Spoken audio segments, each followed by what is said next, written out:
Boa noite, irmãos. Que a graça da cruz e o poder da ressurreição esteja com todos. Irmãos, Deus tem nos dado o privilégio de estudarmos livros inteiros da Bíblia. Nós estudamos quase 40 livros inteiros da Bíblia aqui nos últimos 20 anos. E hoje nós estamos no 19º estudo da segunda carta de Paulo aos Coríntios. Abra sua Bíblia, então, em 2 Coríntios, capítulo 10, do versículo 12 ao versículo 18. 2 Coríntios, capítulo 10, 12 a 18.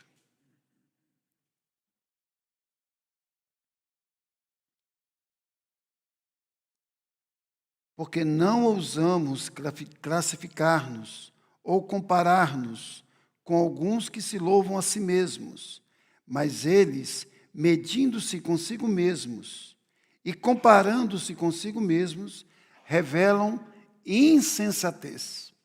Nós, porém, não nos gloriaremos sem medida, mas respeitamos o limite da esfera de ação que Deus nos demarcou e que se estende até vós.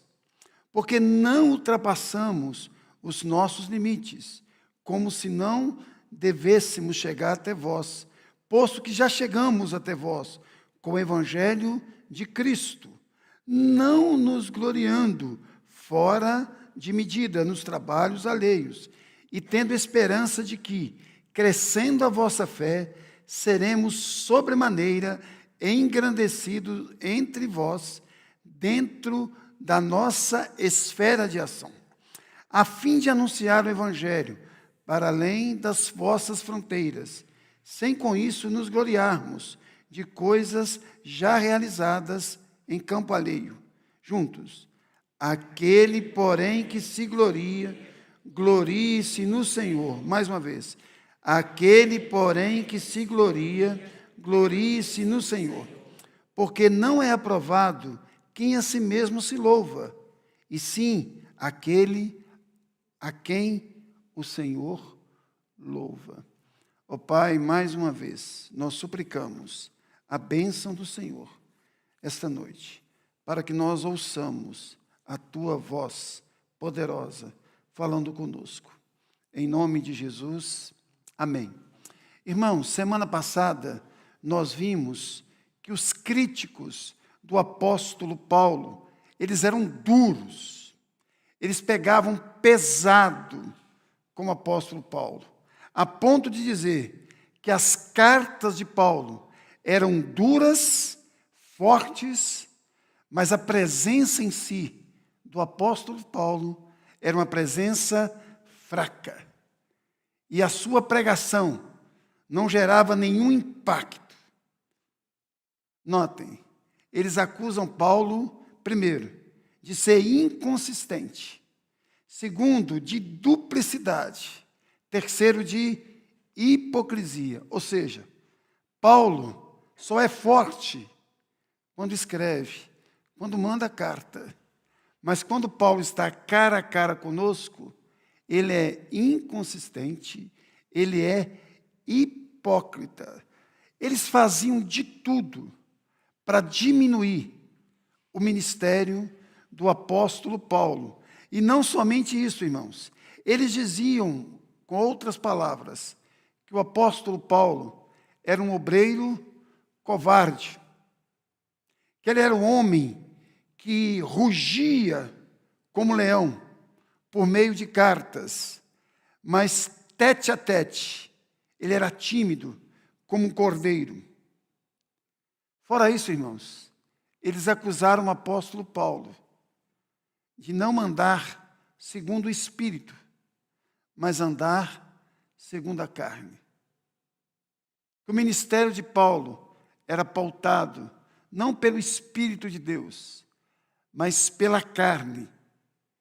Fora isso, irmãos, eles chegaram a dizer que os métodos usados pelo apóstolo Paulo eram métodos humanos, copiados dos gregos, talvez,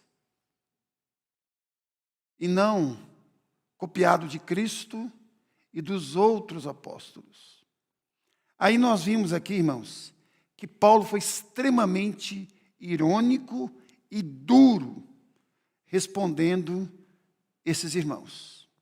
Hoje, no entanto, irmãos, no finalzinho deste capítulo, Paulo fala da importância de se avaliar o ministério, para ver se o ministério é espiritual ou carnal. Ele disse na sua defesa anterior que o ministério dele era espiritual e não carnal. Agora Paulo está dizendo, nós vamos avaliar agora o ministério de vocês.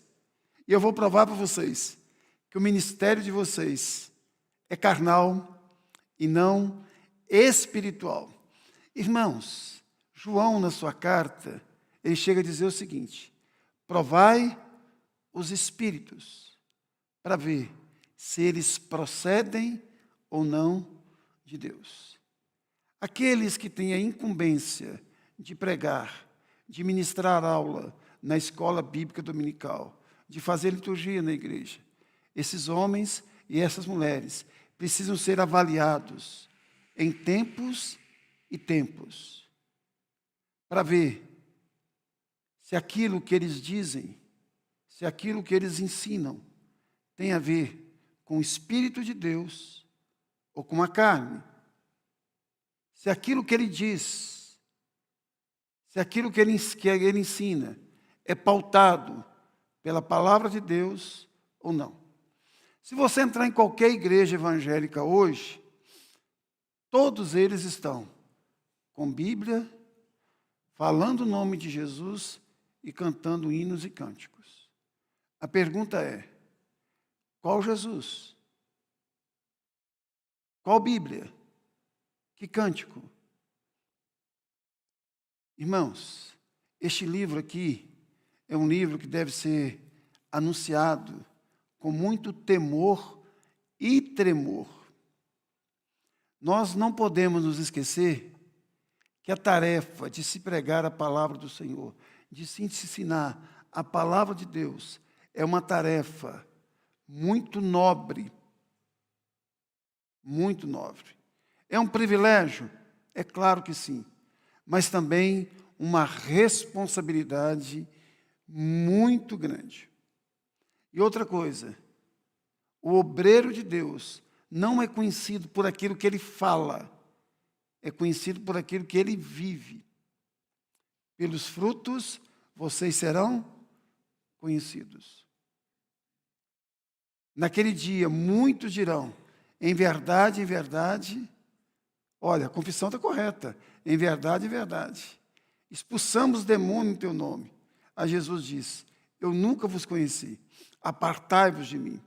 Então, o homem de Deus não é conhecido por aquilo que ele fala, e sim por aquilo que ele vive. Deixa eu dar um exemplo simples aqui. Se eu não me engano, é João 10, 41. Lá diz assim: João não fez nenhum sinal. Ou seja, João não realizou um milagre sequer. Pode projetar aí. Mas tudo quanto ele disse a respeito de Jesus era o quê? Verdadeiro. Quantos milagres João Batista realizou? Nenhum. Mas qual foi a marca do ministério de João Batista? Tudo, verdade. Muito bem, Ronaldinho. A verdade. Tudo quanto ele disse a respeito de Jesus era verdade.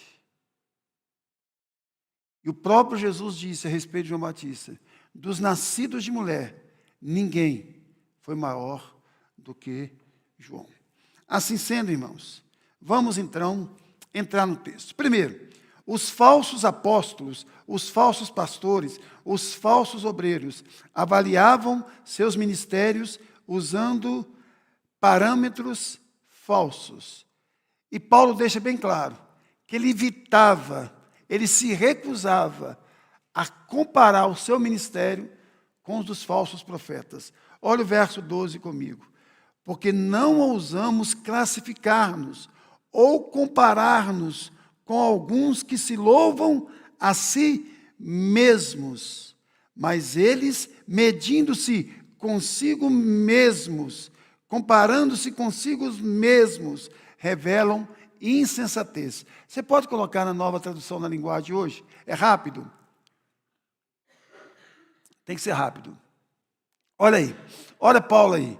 É claro que não nos atrevemos a nos igualar ou a nos comparar com aqueles que pensam que são tão importantes como são ignorantes. Primeiro eles resolvem quais as medidas que irão usar para se medir, e depois eles se julgam de acordo com essas mesmas medidas. Irmãos, pense bem, se eu sirvo de medida para mim mesmo, quando que eu vou estar errado? Nunca. Se eu sou parâmetro para medir a mim mesmo, eu nunca vou errar. Eu vou estar sempre certo. E eu corro o risco de dizer o que o professor Girafales disse no episódio do Chaves. Eu só errei uma vez, quando eu achei que estava errado. Eu errei uma vez, quando achei que estava errado. Ou seja, a própria pessoa passa a ser a medida de todas as coisas. E o apóstolo Paulo, ele deixa bem claro que ele não queria fazer parte da sociedade dos pastores autorrecomendados de Corinto. Primeiro, porque tais homens louvam a si mesmos, medem a si mesmos, por isso revelam insensatez. Pensa bem, você fica falando bem de você o tempo inteiro, ninguém aguenta. Você medindo você mesmo, ou seja, você sendo o seu próprio avalista. Irmãos, isso é loucura. Por isso que surge os fundadores de igreja, os hereges. Eles não querem ser disciplinados, eles não querem ser confrontados, eles acham que estão certos o tempo inteiro. Qualquer pessoa que discorda deles, eles saem de uma igreja e eles fazem o quê? Eles dizem que fundam, né? Mas eu acho que afundam uma igreja. Pastor tem que ser confrontado, se necessário for. Tem que ter uma liderança sobre ele, porque nós somos falhos. Eu corro o risco de achar que as pessoas estão saindo da igreja porque eu sou muito bom para elas, elas não aguentam ouvir a verdade. Talvez o meu sermão é uma porcaria, ninguém quer ouvir. Mas eu saio daqui dizendo o seguinte: o pessoal não vem aqui porque não quer nada com Deus. Não é não querem nada, é me ouvir. Talvez eu prego tão mal, eu tenho que ter senso crítico. Eu sou de uma época que não tinha quase ninguém da igreja do Vale do Sol. Eu, Pedro, né? Aos mais antigos aqui é Pedro e eu, né? Maria José. E todos os pastores que vinham aqui para cá, que igreja difícil, o povo lá não quer nada. Mas vinha cada rolê para cá que Deus me livre. Então, irmãos, eu não posso ser a medida de mim mesmo.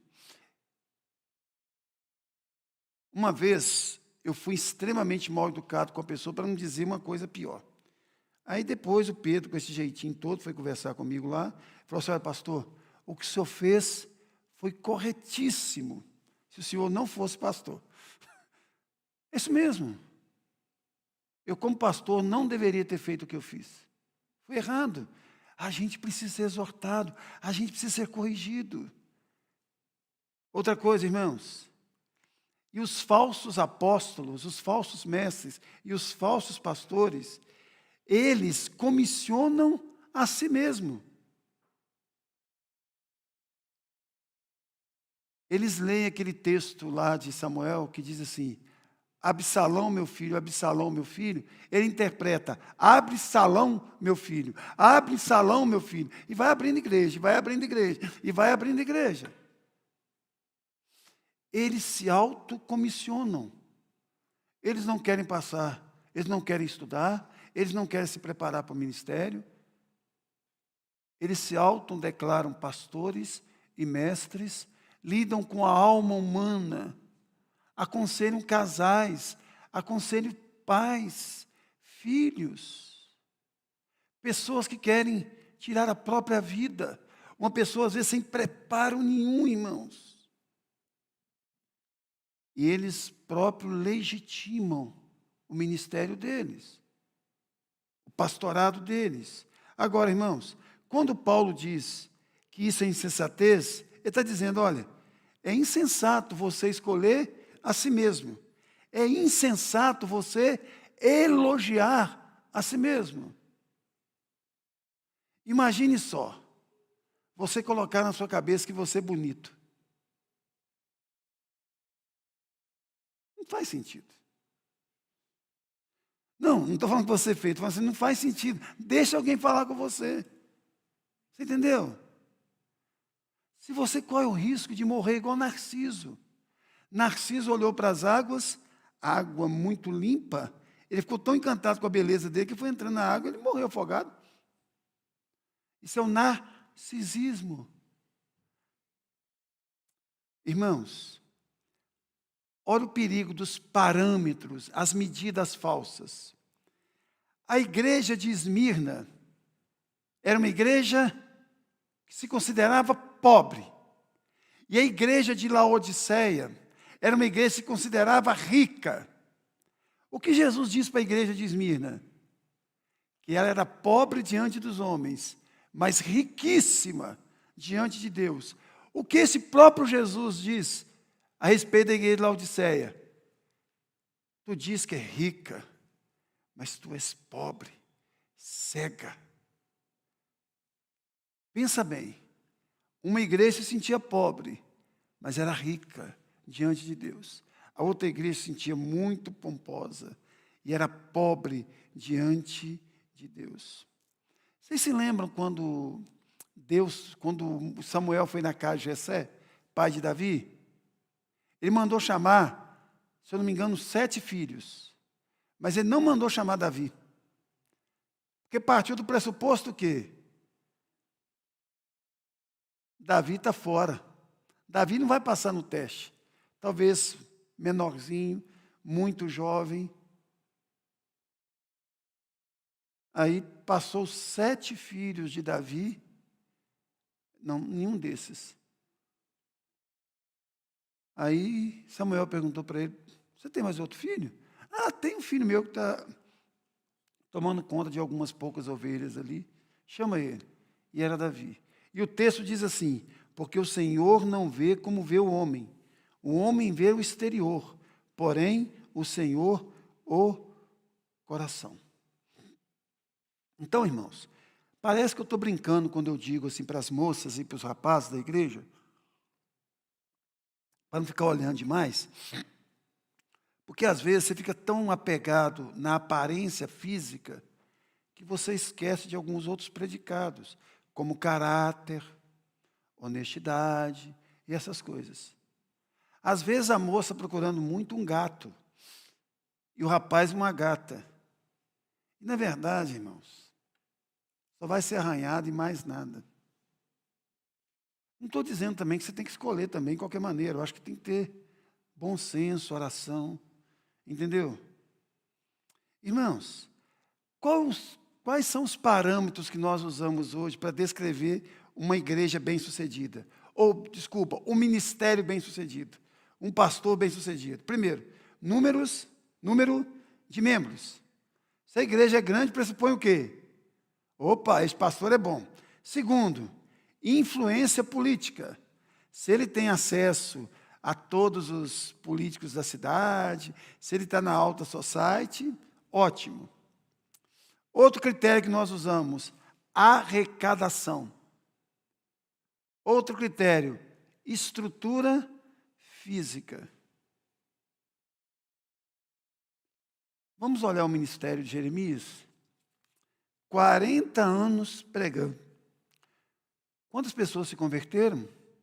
Eu acho que nenhuma. Vamos olhar o ministério de Jonas? Jonas pregou um sermão michuruco e diz que uma cidade inteira se converteu. Agora, irmãos, quem foi mais obediente a Deus? Jonas ou Jeremias? Jeremias. Esse critério que nós usamos muitas vezes, irmãos, ele não é bíblico. Ele é humano. Ele é carnal. Vamos lá. Outra coisa, avaliando o ministério espiritual. Primeiro, o ministério de Paulo era pautado pela orientação do Espírito Santo. Ele deixa isso, irmãos, bem claro no verso 12 e no verso 13. Olha o que diz aí. Nós, porém, não nos gloriaremos sem medida, mas respeitamos o limite da esfera de ação que Deus demarcou e que se estende até nós. Quando Paulo está falando aqui, a esfera de ação, ele está falando sobre o quê, irmãos? Vocês se lembram que Paulo se reuniu com os apóstolos Pedro, João e Tiago? Está narrado lá em Gálatas. E ficou decidido o quê? Que João, Pedro e Tiago, principalmente Pedro e Tiago, teriam ministério junto aos judeus. E Paulo iria pregar para os gentios. E vocês se lembram que Paulo queria ir para Bitínia? Ele teve um sonho à noite e o Espírito de Deus mandou ele para Macedônia. Ele foi para Macedônia e Acaia. Quando Paulo diz esfera de ação, ele está dizendo o seguinte: o Espírito Santo me mandou para Macedônia e para Acaia. Ou seja, Corinto estava no radar de Deus.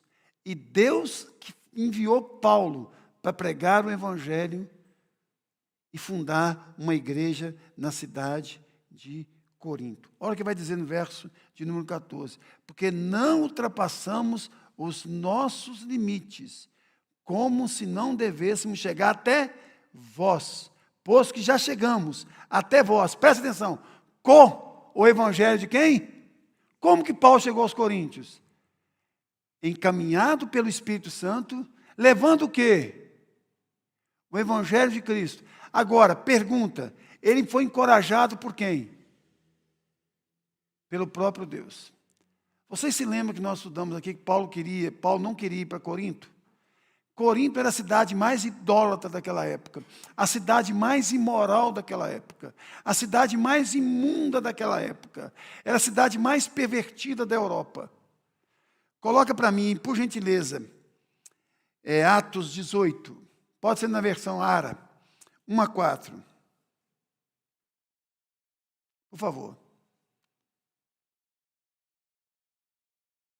Depois disso, deixando Paulo Atenas, partiu para onde? Corinto, pode continuar. Lá encontrou certo judeu chamado Áquila, natural do Ponto, recentemente chegado da Itália, com Priscila, sua mulher, em vista de ter Cláudio decretado que todos os judeus se retirassem de Roma. Paulo se aproximou-se deles, e posto que eram do mesmo ofício, passou a morar com eles ali. Trabalhava, pois, a profissão deles era fazer tendas. Todos os sábados corriam na sinagoga, persuadindo tanto judeus como gregos. Agora você volta ao capítulo 16, por favor. Não, desculpa, 18 mesmo. 9 e 10, desculpa. Não, 16, desculpa, eu errei. 16, versículo 9 e 10, eu que errei. Desculpa aí, Rafael. À noite sobreveio a Paulo uma visão, na qual um varão macedônio estava de pé em pé. Ele rogava, dizendo: passa a Macedônia e ajuda-nos, vai. Assim que teve visão, imediatamente procuramos partir para aquele destino, concluindo que Deus nos havia chamado para anunciar o Evangelho de Cristo. Ótimo. Agora o capítulo 18. Por favor. Agora sim o 18. 9 e 10. Agora sim, teve Paulo durante a noite uma visão, em que o Senhor lhe disse: não temas, pelo contrário, fala e não te cales, vai. Porquanto eu estou contigo, e ninguém ousará fazer-te mal, pois tenho muito povo nessa cidade. Irmãos, o Espírito conduziu Paulo até lá, para pregar o Evangelho de Jesus. Paulo estava desanimado, e o próprio Deus animou Paulo. Paulo estava desistindo. Paulo, fala e não te cales. Você pode ler na sua Bíblia, está falando da igreja de Corinto. Irmãos, Paulo sabia qual era o seu ministério. O olhar consciente de Paulo, de que o propósito de Deus era bem específico para a vida dele. Ele vai dizer, primeiro, a questão da província. Não ultrapassamos os nossos limites. Ele vai falar da prioridade, posto que chegamos até vós. Ele vai falar o que ele pregou com o evangelho de Cristo. Ou seja, ele fala do lugar, ele fala da prioridade e ele fala da proclamação. Isso é consciência, irmãos, de que o Senhor o conduziu em todo o processo. Diferentemente dos falsos profetas que nós vamos ver daqui a pouco. Irmãos, quando Paulo fala aqui, no verso 13, nós, porém, não nos gloriaremos sem medida. Ele quer dizer o quê, irmãos? Olha, o que eu estou falando aqui, vocês entendem para estar me gloriando? Eu estou gloriando naquilo que Cristo fez através de mim. Eu não estou me gloriando naquilo que Cristo fez através de Pedro, Paulo, João, Mateus, Judas, Tadeu e outros tantos. Não. E outra coisa, Paulo reconhece também que Deus tem outros servos. E Deus usa outras pessoas, não só ele. Vocês se lembram que ele, hora nenhuma, falou mal de Pedro nem de Apolo? Eles queriam fazer uma comparação entre ele, Pedro e Apolo. Por quê? Pensa bem, se Pedro viesse pregar na nossa igreja, Pedro seria aquele pastor mais tradicionalzão, entendeu? Se Apolo viesse aqui pregar, Apolo seria aquele cara mais filosófico, aquele que fala muito bonito. Se Paulo viesse pregar na nossa igreja, Paulo daria mais ênfase às doutrinas da graça, da salvação. Eram estilos diferentes. Paulo fala mal de quem estava dividindo a igreja, mas hora nenhuma ele falou mal de Pedro nem de Apolo. Pelo contrário, eu plantei, Paulo regou, mas o crescimento vem de Deus. Aqui, irmãos, olha o verso 15 e 16. Não nos gloriando fora de medida, nos trabalhos alheios, e tendo esperança de que, crescendo a vossa fé, seremos sobremaneira engrandecidos entre vós, dentro da nossa esfera de ação, a fim de anunciar o Evangelho para além das fronteiras, vossas fronteiras, sem com isso nos gloriarmos de coisas já realizadas em campo alheio. Ou seja, Paulo não ficava criticando o ministério do outro. Paulo não ficava gloriando no trabalho dos outros. Nem ficava com inveja dos outros. Pelo contrário, irmãos, tem um personagem bíblico que eu sou fã dele, quase todos nós, Barnabé. Eu estou procurando um sanfoneiro bom, crente, para tocar uns hinos aqui com sanfona na nossa igreja. Inclusive aquela música sobre Barnabé. Estou vendo se eu acho um crente aí. Uma vez eu trouxe um. Eu não sei como é que ele está na fé agora, Antônio Eloy. Só deveria ter conhecido, irmão no fundão, era da Assembleia de Deus. Vê se eu acho Antônio Eloy de novo. Irmãos, um grupinho começou a reunir. De repente, chegou aos ouvidos dos discípulos que uma igreja tinha nascido na região da Grécia. Aí, irmãos, diz que eles enviaram Barnabé para ver o que estava acontecendo lá. Aí diz o texto que quando Barnabé chegou, ele viu que de fato Deus estava agindo poderosamente ali. Aí diz assim, porque Barnabé era homem bom, cheio do Espírito Santo e de fé. Mas ele percebeu uma coisa, precisava ensinar mais a Bíblia. Ele foi longe buscar Paulo e trouxe Paulo para ajudá-lo. E quem se destaca daí por diante? Vocês perceberam que tem um momento da Bíblia que fica assim, Barnabé e Paulo, Barnabé e Paulo, Barnabé e Paulo. Depois é o quê? Paulo e Barnabé, Paulo e Barnabé, Paulo e Barnabé, Paulo e Barnabé. Por quê? Paulo teve o quê? Mais destaque do que Barnabé. Mas a Bíblia diz que Barnabé era um homem bom, cheio do Espírito Santo e de fé, não ficava com essa pecuinha, ele prega melhor do que eu, não sei o quê. Foi lá em Antioquia isso, irmãos. Irmãos, quando Paulo diz isso, ele está também cutucando os membros da igreja de Corinto. Por quê? Corinto gostava muito os gregos gostavam muito de discursos bonitos. Os judeus pedem sinais. E os gregos, discurso bonito. Paulo vai dizer isso. Eloquência. Aí Paulo está dizendo o seguinte, olha, eu não fico competindo com ninguém. Sabe por quê? Lá na cidade de Corinto, os filósofos competiam um com o outro para pegar discípulo do outro e tirar dinheiro deles. É o que é chamado de... Ai, meu Deus do céu. Me ajuda aí, Lúcio. Retórica, não, esqueci. Sofisma. Ou seja, a verdade se encontrava com quem falava mais bonito, com quem era mais eloquente. Parece até um pouquinho da política, não parece? Quem fala mais bonito, quem tem mais eloquência. Quanto mais mente, parece que o candidato é melhor ainda, né? Parece que a gente gosta de ser enganado. Rapaz, mas não é que o danado fez mesmo? Mas mente que é uma beleza, né? Mas é assim. Agora, irmãos, os falsos mestres entraram na igreja de Corinto sorrateiramente e começaram a trazer algumas pessoas para o lado deles, desacreditando tudo aquilo que Paulo havia ensinado.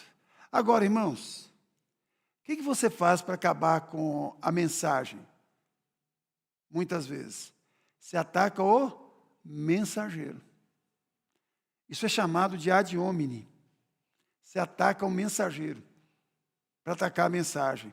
Na verdade, eles pregavam um outro evangelho, que não é outro evangelho, que é uma falsificação do evangelho.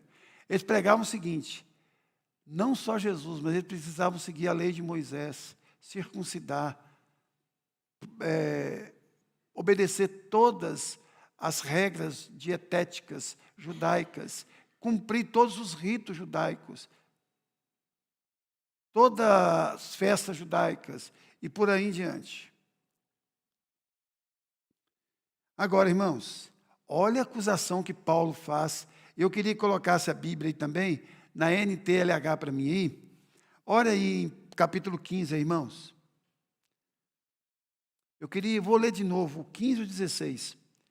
Não nos gloriando fora de medida, nos trabalhos alheios, e tendo esperança de que, crescendo a vossa fé, seremos sobremaneira engrandecidos entre vós, dentro da nossa esfera de ação, a fim de anunciar o Evangelho para além de quê?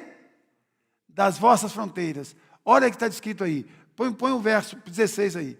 Então, isso aí, pode deixar isso aí. A fim de anunciar o Evangelho para além das... Não pode voltar a tradução. Nem mudar a tradução, não, meu filho. Mudar isso aí, beleza. Então poderemos anunciar o Evangelho em outras regiões, além daquela onde vocês moram. Isso sem entrar em campo de outras pessoas, para não nos orgulharmos do trabalho feito por elas. Paulo está dizendo o seguinte, vocês perceberam que vocês estão atrapalhando meu trabalho?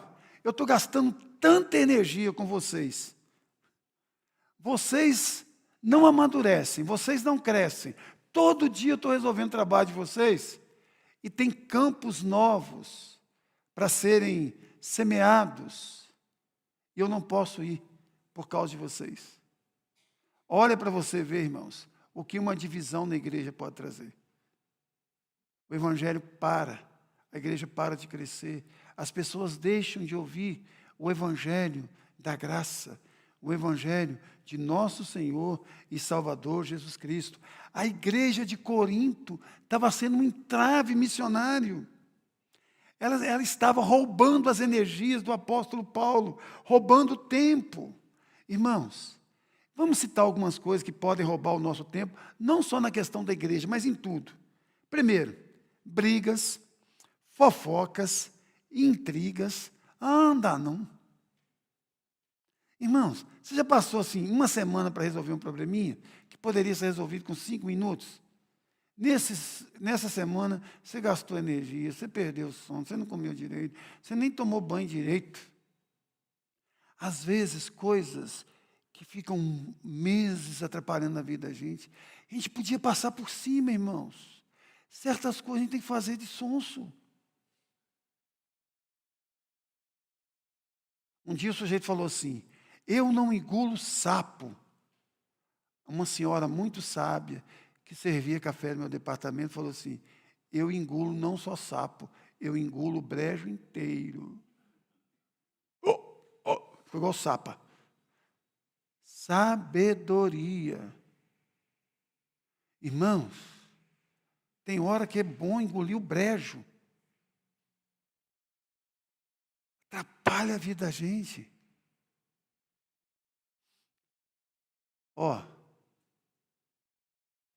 Alguém falou outro dia, se você quiser enlouquecer a sua mulher ou enlouquecer o seu marido, é simples. Escreve uma mensagem de texto e 2 segundos depois você vai e apaga. Ela fica assim: por que você pagou? Não era para mim, não, porque você pagou. Vai ficar doida, e ele vai ficar doido. Não é para você fazer isso, não. Estou falando que pode acontecer isso. Irmãos, eu pedi à minha família para não ficar insistindo, não. 4, 5 vezes. Se eu não atendi, porque eu não posso. Porque eu estou na moto, que eu tentando assim no meu bolso. Eu estou pilotando. A perna começa assim, ó. 5 vezes é o máximo. Deu 5 vezes. Se eu olho da minha família, é bronca na hora. Não, porque eu estou na moto. Ou estou conversando com alguém. Ou estou no banheiro. Dá licença? Aí, irmãos, terceiro ponto. Aquele que se gloria, glorie no Senhor. Olha o verso 17 e 18. Vamos ler juntos? Aquele, porém, que se gloria, glorie-se no Senhor. Porque não é aprovado quem a si mesmo se louva. E assim é aquele a quem o Senhor louva. Irmãos, Paulo está dizendo aqui o quê? Aquilo que está lá em Jeremias, capítulo 9, 23 e 24, a tradução que nós usamos, por favor. Vocês se lembram que Paulo sempre cita um versículo da Bíblia, do Antigo Testamento? Nós vimos em semana passada e está vendo hoje. Olha o texto ali, ó. Olha o texto que Paulo citou um pedaço dele. Assim diz o Senhor: não se glorie o sábio na sua sabedoria. Olha, ele está falando ali do sábio. Nem o sábio deve se gloriar na sua sabedoria, nem o forte na sua força, nem o rico nas suas riquezas. Pior, tem o burro que gloria da burrice dele. Tem o tonto que se gloria na tontice dele. Mas o que se gloria, aquele que se gloriar, glorie-se nisto, em me conhecer, em saber que eu sou o Senhor e faço misericórdia, juízo e justiça na terra, porque dessas coisas me agrado, diz o Senhor. Então, o verdadeiro sábio, o verdadeiro forte, é aquele que gloria no fato de que conhece a Deus, se relaciona com Deus, sabe que Deus é Deus de justiça, que Deus é Deus de graça, que Deus é Deus de misericórdia. Irmãos, Paulo vai dizer que aquele que acha que sabe, ainda não aprendeu como se deve saber. Essas coisas são simples. Eu ouvi uma frase que eu nunca mais esqueci. Deixa eu ver qual é. Estou brincando. Diz assim: aquele que se gaba do que tem, é porque não merece aquilo que tem. Começa a falar muito daquilo que tem, é porque não merece aquilo que tem. Quem está falando tanto que naquilo, porque ele deve achar que não merece aquilo. E é verdade. Agora, irmãos, aparece de vez em quando umas pessoas para tentar a gente. É claro que aparece, irmãos. E não é brincadeira, irmãos. Um dia eu preguei um sermão ali, eu acho que a igreja gostou, há muito tempo atrás. Eu estou na porta, como sempre, cumprimentando os irmãos. Passa um gaiato perto de mim e fala assim: onde o senhor prega seu sermão? Onde o senhor pega seu sermão na internet, hein? Aonde que eu pego os meus sermões na internet? Irmãos, nunca peguei sermão na internet, não. Eu estudo. Dá licença, eu tenho comentário, eu estudo. O cara perguntou. Não, você perguntar assim, você sabe onde eu posso pegar? Não, onde você pega, já afirmou. Entendeu? Então, aquela coisa, parece que o camarada tem. Ele acha assim, isso é muito, como é que ele sabe isso? Eu não sei. Então é uma coisa chata, irmãos. Entendeu? Agora, você sabe o que é glória? Quando a Bíblia diz que só Deus merece toda a honra, toda a glória, toda a adoração, o que significa isso? Por exemplo, se uma pessoa fez algo aqui, uma formatura aqui na igreja, nós batemos palma, nós estamos homenageando. Mas se depois de um louvor nós batermos palma por causa da música, nós estamos glorificando. Homem nenhum pode ser glorificado, porque glória significa reconhecer os atributos de Deus e ficar encantado com Ele. A própria palavra já diz o quê? Glória. E tem um irmão nosso aqui que chama Glória, sabia? Um irmão. No grego, Kleos. A palavra Kleos é glória, no livro do Apocalipse. E eu me glorio de saber que a palavra Kleos é glória, entendeu? Agora, irmãos, outra coisa que ele diz aqui, ó, porque não é aprovado quem a si mesmo se louva. Ô, irmão, o que significa ser aprovado? É aprovar depois de ser testado e verificado. Por exemplo, eu falo para você que isso aqui é ouro. Você fala assim, não é. Então você vai fazer o quê? Um teste. Vai verificar. Então, você vai colocar ele à prova. Se ele é de fato de ouro, ele vai ser o quê? Aprovado. Se não for de ouro, desaprovado. Então, ele está dizendo o seguinte, olha, vocês foram verificados e vocês não foram aprovados, porque vocês gloriam de si mesmos, vocês louvam a si mesmos. Irmãos, agora, pergunta, onde será a prova final ou a nota final? 1 Coríntios 4, 5. Pode pôr para mim, por favor. Portanto, nada julgueis antes do tempo, até que venha o Senhor, o qual não somente dará plena luz às coisas ocultas das trevas, mas também manifestará os desígnios da onde? Ei, Geraldo Márcio, você pega na igreja debaixo do sol porque aquele salário que você recebe, eu sei qual é a motivação do seu coração. Ronaldinho não sabe. Está lá, ó, os desígnios do coração. Vocês duas aí lecionam para criança para quê? Quais são as motivações? Você que toca no louvor, você que é obreiro da nossa igreja, qual é a motivação? Olha lá. Então, cada um receberá o seu louvor, da parte de Deus. Ah, eu prego aqui para ouvir os elogios do seu irmão. Então, o dia do juízo final, você já ouviu, Geraldo? Você queria o quê? Ouvir os elogios, você já ouviu. Então, rapa fora para lá, cabritão.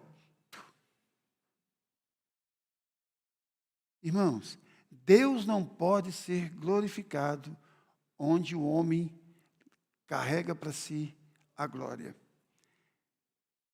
Quando Isaías vai tratar sobre a idolatria, ele deixa bem claro que Deus não dá a sua glória para outro.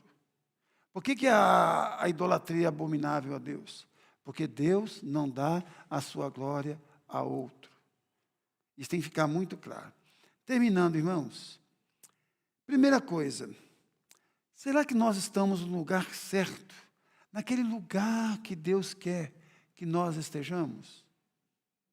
Essa é a primeira coisa. Nós estamos dentro da esfera da ação que Deus quer. Por exemplo, Deus não quer que eu seja Nicodemos. Deus quer que eu seja o Geraldo Márcio, que Ele projetou que eu seja. Ponto final. Outra coisa, Deus tem sido glorificado através da nossa vida. O que as pessoas dizem a respeito de nós? glorifica Deus ou não? Outra coisa, será que nós temos recebido a aprovação de Deus? Se a média for 1, talvez, né? Porque tem escola que tem 7, né, para passar, não é isso? Tem escola que é 5, tem escola que é 6, tem escola que é leve, mas se for muito baixinho, eu acho que com Deus é menos alguma coisa, é pela graça mesmo, então, será que nem isso nós não temos? Provérbios 27, 2 vai dizer assim: seja outro que te louve e não a tua própria boca.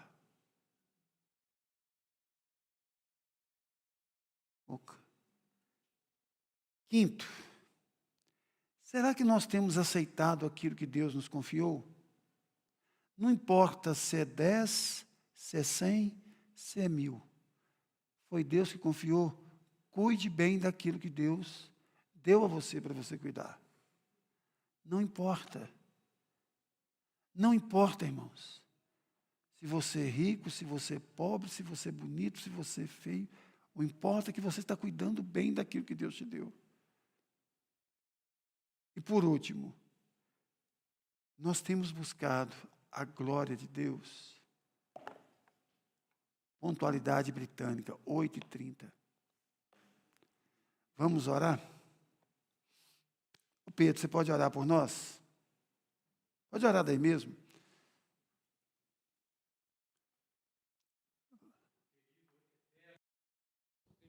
Nosso Senhor, nós te agradecemos, ó Pai, pela bênção, ó Pai, de podermos estar na Tua casa nesta noite, ó Deus, onde o Senhor nos falou, ó Pai, onde o Senhor deu para nós, ó Deus, a conhecer, ó Pai, aquilo que o Senhor quer de nós, ó Pai. Muito obrigado, Senhor Deus, pelo que o Senhor usou, ó Pai, o Teu servo, ó Pai, para trazer para nós esta mensagem, ó Pai. Mensagem é esta, ó Pai, que nós queremos que o Senhor não permita ela se apagar nas nossas mentes, nos nossos corações, mas que elas sejam sempre avivadas em nós, ó Pai. Que nós possamos, em nome de Jesus, buscar a Tua presença, ó Pai, e andarmos sempre nela, ó Pai. Que jamais, ó Pai, qualquer coisa neste mundo venha tirar de nós, ó Pai, a alegria, ó Pai, o prazer de estar na presença do Senhor. Que o Senhor esteja nos conduzindo, ó Pai, para os nossos lares neste momento, que estaremos nos preparando para retirarmos da Tua casa, ó Pai. Mas que nós não permitamos nunca, ó Pai, que o Senhor, ó Deus, que os pecados venham retirar nós da presença do Senhor. Que o nosso pecado, ó Pai, esteja sendo colocado num local de esquecimento, ó Pai. Que nossos pecados estejam sendo realmente, ó Pai, exterminado de nossas vidas, ó Pai, pelo poder do Teu Santo Espírito, ó Pai, por meio de Jesus nosso Senhor. Que o Senhor faça, ó Deus, com que realmente o restante dessa semana seja um restante maravilhoso para nós, que nós possamos nos gloriar sim, ó Pai, em conhecer o Senhor, em saber, ó Pai, que o Senhor é o nosso Deus, aquele que nos conduz, ó Pai, segundo a sua própria vontade. Nós oramos no bendito nome de Seu Filho, nosso Senhor Jesus Cristo. Amém e amém, ó Pai.